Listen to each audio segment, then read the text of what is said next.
ہم سب مخاطب. یاد کرو اس وقت کو جب تم زمین میں مستضعف تھے، یعنی تمہیں زبردستی دبا دیا گیا.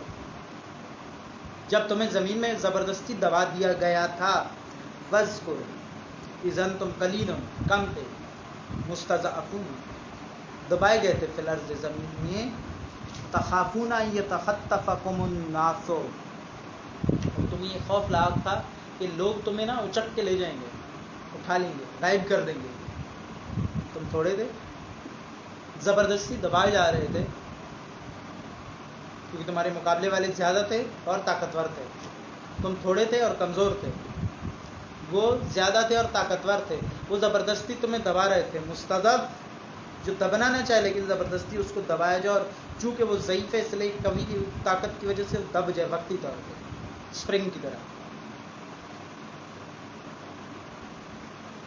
جب وہ تمہیں دبا رہے تھے تو تمہارے دل میں خوف تھا.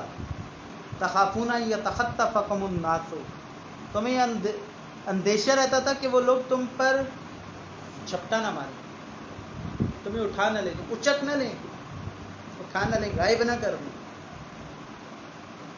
یہ خوف تھا حق پر ہونے کی وجہ سے. تم حق بولنے سے کتراتے تھے، تم حق کو تھوڑا دبا کر رکھتے تھے، تم حق کو تھوڑا سا چھپا کر رکھتے تھے، تم کھل کر بات نہیں کرتے تھے. تم طاغوت کے مقابلے میں بات نہیں کرتے تھے، تم طاغوت کے مقابلے میں نہیں آتے تھے، تم ظالم کے مقابلے میں نہیں کھڑے ہوتے تھے. تم طاغوت سے ایڈجسٹمنٹ کی رائے ڈھونڈتے تھے. وہ تو آج ڈھونڈتے ہیں، بہرحال اہل بدر نہیں ڈھونڈتے تھے، آج تو ڈھونڈتے ہیں. لیکن ایک خوف وہاں بھی تھا، ایک خوف یہاں بھی. وہاں پر ضعف اور قلت اور استضعاف کی وجہ سے وہ خوف تھا، یہاں پر ضعف اور قلت کی وجہ سے تو ہے، لیکن استضعاف نے یہاں خود ہی دبنے پر بھی اگری ہو گئی. آج تو زیادہ بری صورت ہے. وہ مستضعف تھے، یہ مستضعف بھی نہیں. مستضعف وہ ہوتا ہے جو دبنا نہ چاہے اسے دبایا جائے، جو حق کے لیے کھڑا ہونا چاہے لیکن چونکہ ضعیف ہے اور مقابل قوی ہے، اور چونکہ قلیل ہے اور مقابل کثیر ہے، اس لیے اس کو دبا دیا جائے. لیکن آج تو اتنے قلیل بھی نہیں ہے، بہرحال اتنے ضعیف بھی نہیں ہے، مگر اس کے باوجود دبنے کے لیے راضی ہے. اور خوف کیا ہے ان کے دلوں میں بھی؟ خوف کیا ہے ان کے دلوں میں بھی؟ خوف ہے کہ یہ تخطفکم الناس، یہ اٹھا کر لے جائیں گے، غائب کر دیں گے. اگر میں طاغوت کے خلاف بولوں گا، اگر میں طاغوتی نظام کے خلاف للکاروں گا، اگر میں کشمیر میں ہونے والے مظالم، اگر میں لبنان میں فلسطین میں ہونے والے مظالم، اگر میں یمن میں ہونے والے مظالم، اگر میں شام میں ہونے والے مظالم، کہیں پر بھی ظلم ہو رہا ہے ان کے خلاف بولوں گا، غیر اسلامی نظام کے خلاف بولوں گا، تو کیا ہوگا؟ مجھے غائب کر دیا جائے گا. یہ تخطفکم الناس، یہ سب لوگ مجھے مل کر اچک لیں. جب یہ خوف ہو تو آپ کو دبنا نہیں ہوتا، آپ کو مستضعف بننا ہوتا ہے کہ آپ نے نہیں دبنا، اگرچہ صورتحال آپ کو دبا دے، آپ کی ضعف اور قلت کی وجہ سے آپ کو دبا دیا جائے، لیکن آپ دبنا نہ چاہو، آپ مستضعف رہو. مستضعف جو دبنا نہ چاہے، میں بار بار اسے تکرار کروں، جو دباؤ قبول نہ کرتے، جو دباؤ میں آئے نہ، لیکن قلت اور ضعف کی وجہ سے دباؤ اس پر لاد دیا جائے، لیکن وہ دباؤ تب تک رہے جب تک اوپر دباؤ ہے، وہ تب تک مستضعف ہے، دباؤ ہے. لیکن جیسے ہی دباؤ ہٹے گا وہ واپس استضعاف سے نکل کے قائمین میں چلے جائے، مستضعفین سے قائمین میں چلے جائے، مقاومین میں چلے جائے، مقاوم ہو جائے، قائم ہو جائے. جب ایسا ہو، اگر قلیل ہو، ضعیف ہو، دبائے گئے ہو، مگر مستضعف رہو، قبول نہیں کرو اس دباؤ کو، ایڈجسٹ نہیں کرو دباؤ کے ساتھ، تو پھر نتیجہ بے شک تمہیں خوف رہے گا اس وقت بھی کہ یہ تخطفکم الناس، کے لوگ تمہیں اٹھا لے جائیں گے، اچک لیں گے. لیکن اگر تم مستضعف رہو، قلت و ضعف کے ساتھ دباؤ میں آ جاؤ، مگر استضعاف کی صورتحال میں رہو، ایگری نہیں کرو، قبول نہیں کرو، تو پھر اللہ تعالیٰ کیا کرتا ہے؟ فآواکم وأیدکم بنصرہ، تو پھر خدا تمہیں پناہ دیتا ہے. پھر ہم نے تمہیں پناہ دی اور تمہاری مدد کی. وَرَزَقَكُم مِّنَ الطَّيِّبَاتِ لَعَلَّكُمْ تَشْکُرُونَ، ہم نے تمہیں پناہ دی، ہم نے تمہاری مدد کی اور تمہیں طیب رزق دیا. کیوں؟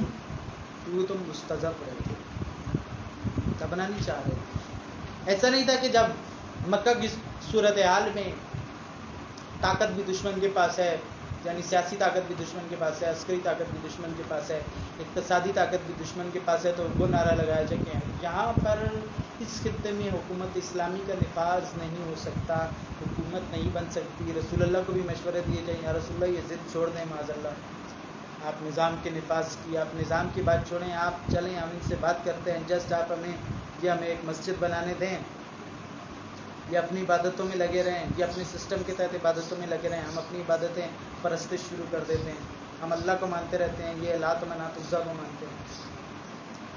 سسٹم ان کا رہے اور اس سسٹم کے سائے میں ہم اپنی مسجد کی پرمیشن لے لیتے ہیں، ہم اپنے جلوس کی پرمیشن لے لیتے ہیں، ہم اپنی میلاد کی پرمیشن لے لیتے ہیں. ایسا نہیں تھا، وہ مستضعف تھے. مکہ میں شدید ترین دباؤ تھا، مگر چونکہ مستضعف تھے اس لیے آخرکار خدا نے رائے حل دیا اور ان کو مدینہ تک پہنچا دیا، جو حکومت اسلامی انہی مستضعفین کے ہاتھوں نافذ ہوئی.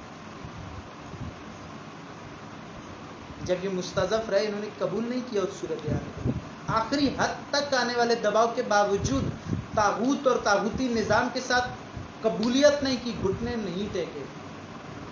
جنگ کے بغیر، یہ یاد رکھیے گئے ہیں، عسکری نبرد نہیں کی مکہ میں حکم جہاد نہیں آیا تھا، بغیر اسلحہ اٹھائے مستضعف رہے، گھٹنے نہیں ٹیکے. تو آخرکار خدا نے کیا بتا دیا، کیا انعام دیا؟ انعام یہ تھا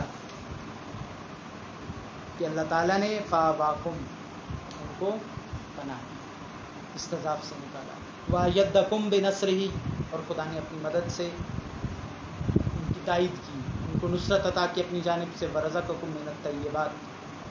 اب ان تین چیزوں کو دیکھیں. وہاں پر سیاسی اثر و رسوخ، اسٹیٹ پاور دشمن کے پاس، اکنامک پاور دشمن کے پاس، اور اس کے بعد عسکری پاور دشمن کے پاس تھی. انہی تین پاورز کے تحت انہوں نے انہیں دبایا ہوگا. اب اللہ تعالیٰ نے یہی تین پاور جن کو دی، فآواکم اسٹیٹ پاور دی، انہیں پناہ دی، ایسی پناہ دی کہ ان کو بنیادی طور پر اسٹیٹ بنا دیا. وایدکم بنصرہ عسکری پاور دی، ورزقکم من الطیبات اقتصادی پاور دی. یہ تین پاورز کس لیے دی؟